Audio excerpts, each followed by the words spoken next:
फागुन माह के शुक्ल पक्ष की द्वितीया तिथि को फुलेरा दौज मनाई जाती है। इस साल फुलेरा दौज 15 मार्च यानी कि सोमवार को है। फुलेरा दौज के दिन ही राधा कृष्ण के प्रेम को गोपियों ने फूल बरसाकर स्वीकृति दी थी। इस दिन मंदिरों में राधा कृष्ण की पूजा की जाती है। एक बार श्री कृष्ण ने राधा रानी के पैरों का चरणामृत भी पी लिया था।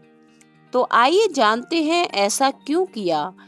कथा के अनुसार द्वापर युग में एक बार भगवान श्री कृष्ण बहुत ज्यादा बीमार पड़ गए। सभी दवा और जड़ी बूटियां श्री कृष्ण पर बेअसर हो रही थी, जिसके बाद भगवान श्री कृष्ण ने गोपियों को एक बताया था, जिसे सुनकर गोपियां चकित हो गई। भगवान श्री कृष्ण ने गोपियों से चरणामृत पिलाने के लिए कहा। भगवान श्री कृष्ण का मानना था जो उनके परम भक्त या जो उनसे सबसे ज्यादा प्रेम करता हो, उसके पांव को धोने वाले जल को ग्रहण करने से वह पूरी तरह से स्वस्थ हो जाएंगी। दूसरी ओर गोपियों को इस उपाय के निष्फल होने की चिंता सता रही थी।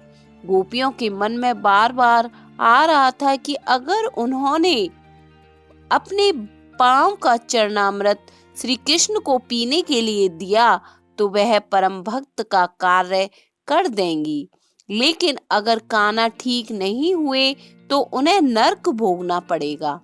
तभी इस दौरान वहां राधा रानी आ जाती है। श्री कृष्ण की हालत देखकर वह गोपियों से उपाय पूछती है, तो गोपियां श्री कृष्ण के द्वारा बताया गया उपाय बता देती हैं। राधा जी फौरन पांव धोकर उसका चरणामृत तैयार कर भगवान श्री कृष्ण को पिलाने के लिए आगे बढ़ जाती हैं। राधा यह अच्छी तरह से जानती थी कि वह क्या कर रही है। जो बात अन्य गोपियों के लिए भय का कारण था, वही वह राधा को भी था। लेकिन भगवान श्री कृष्ण को वापस स्वस्थ करने के लिए वह नर्क जाने के लिए भी तैयार थी। जिसके बाद राधा जी ने अपने पांव का चरणामृत श्री कृष्ण को दिया और कृष्ण जी ने वह चरणामृत ग्रहण कर लिया, जिसके बाद वह स्वस्थ हो गए। राधा ही वह थी जिनके प्यार एवं सच्ची निष्ठा से श्री कृष्ण तुरंत ही स्वस्थ हो गए। होली से पहले आने वाली इस दौज से कृष्ण मंदिरों में फागुन का रंग चढ़ने लगता है। इस पर्व का महत्व शादियों को लेकर भी है। होली से करीब 15 दिन पहले शादियों का शुभ मुहूर्त समाप्त हो जाता है, जबकि फुलेरा दौज के दिन हर पल शुभ होता है। यह तिथि भगवान श्री कृष्ण को समर्पित है। शाब्दिक अर्थ में फुलेरा का अर्थ है फूल, जो फूलों को दर्शाता है। यह माना जाता है कि भगवान कृष्ण फूलों के साथ खेलते हैं और फुलेरा दौज की शुभ पूर्व संध्या पर होली के त्योहार में भाग लेते हैं। यह त्योहार लोगों के जीवन में खुशियां और उल्लास लाता है। द्वितीय तिथि प्रारंभ होगी 5:10 पर 14 मार्च को। द्वितीय तिथि समाप्त होगी 15 मार्च को 6:50 पर। फुलेरा दौज के दिन भगवान श्री कृष्ण के लिए स्पेशल भोग तैयार किया जाता है, जिसमें पोहा और अन्य विशेष व्यंजन शामिल होते हैं। भोजन पहले देवता को अर्पित किया जाता है, फिर प्रसाद के रूप में सभी भक्तों में वितरित किया जाता है। इस दिन किए जाने वाले 2 प्राथमिक अनुष्ठान समाज में रसिया और संध्या आरती है।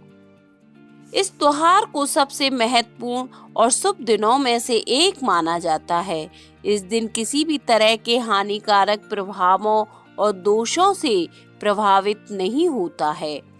इसे अबूझ मुहूर्त माना जाता है।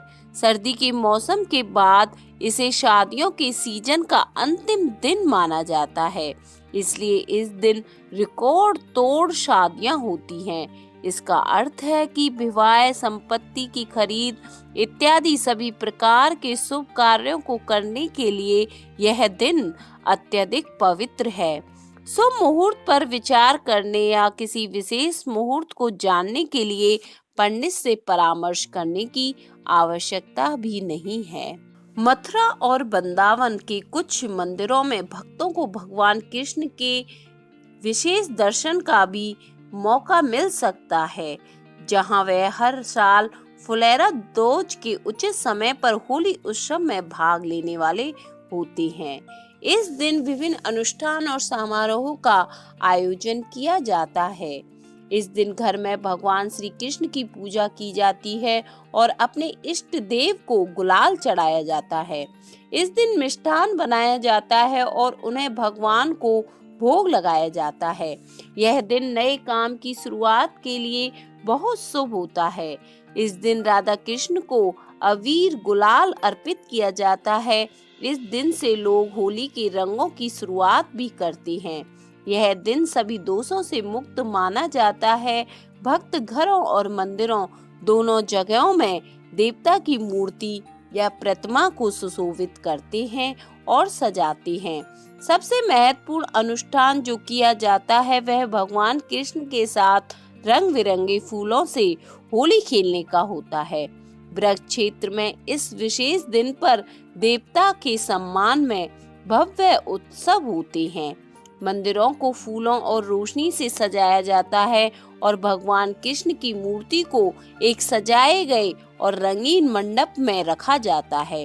रंगीन कपड़े का एक छोटा टुकड़ा भगवान कृष्ण की मूर्ति की कमर पर लगाया जाता है, जिसका प्रतीक है कि वह होली खेलने के लिए तैयार हैं।